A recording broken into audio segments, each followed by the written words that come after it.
പുതിയൊരു വീഡിയോയിലേക്ക് എല്ലാവർക്കും സ്വാഗതം. നമുക്ക് നല്ല നാടൻ രീതിയിൽ ഉണ്ടാക്കിയെടുത്ത തേങ്ങ ചമ്മന്തിയുടെ റെസിപ്പി ഒന്ന് കണ്ടു നോക്കാം. നമ്മുടെ ഈ ഒരു തേങ്ങ ചമ്മന്തി ഉണ്ടാക്കാനായിട്ട് അരമുറി തേങ്ങ ചിരകിയത് എടുത്തിട്ടുണ്ട്. ഒരു വറ്റൽമുളക് എടുക്കുമ്പോൾ ചൂടാക്കി തന്നെ എടുക്കണേ. ഒരു ചെറിയ കഷ്ണം ഇഞ്ചി, ഒരു 4 ചെറിയ ഉള്ളി, 2 തണ്ട് കറിവേപ്പില, ഒരു ചെറിയ കഷ്ണം പുളി കൂടി ഇട്ട് കൊടുക്കുന്നുണ്ട്.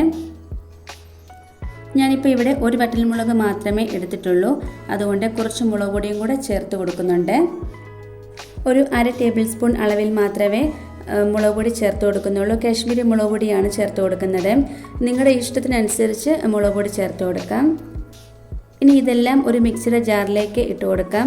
വറ്റൽമുളക്, ചെറിയ ഉള്ളി, പുളി, ഇഞ്ചി എല്ലാം ഏറ്റവും അടിയിൽ തന്നെ ഇട്ട് കൊടുത്ത് പിന്നീട് തേങ്ങ ചേർത്ത് കൊടുക്കണം. അപ്പോൾ നമ്മളിത് അരയ്ക്കുന്ന സമയത്ത് പെട്ടെന്ന് തന്നെ അരിഞ്ഞു കിട്ടും. ആവശ്യത്തിന് ഉപ്പും കൂടെ ചേർത്ത് കൊടുത്ത് ഒന്ന് അരച്ചെടുക്കണം. ഈ ഒരു പരുവത്തിൽ വേണം നമുക്ക് കിട്ടാനായിട്ട്, ഒരുപാടങ്ങ് അരിഞ്ഞു പോവരുത്. നമ്മുടെ വളരെ രുചികരമായിട്ടുള്ള ചമ്മന്തി ഇവിടെ റെഡിയായി കിട്ടിയിട്ടുണ്ട്. ഈ ഒരു ചമ്മന്തി മാത്രം മതിയാകും ചോറിൻ്റെ കൂടെയും കഞ്ഞിയുടെ കൂടെയും കഴിക്കാനായിട്ട്. ഇന്നത്തെ നമ്മുടെ ഈ ഒരു സിമ്പിൾ റെസിപ്പി എല്ലാവർക്കും ഇഷ്ടമായി കാണുമെന്ന് വിചാരിക്കുന്നു. ഇഷ്ടമായിട്ടുണ്ടെങ്കിൽ ലൈക്കും കമൻറ്റും സബ്സ്ക്രൈബും ഒന്നും ചെയ്യാൻ മറന്നു പോകരുത്. അടുത്ത വീഡിയോയിൽ കാണാം. Thank you.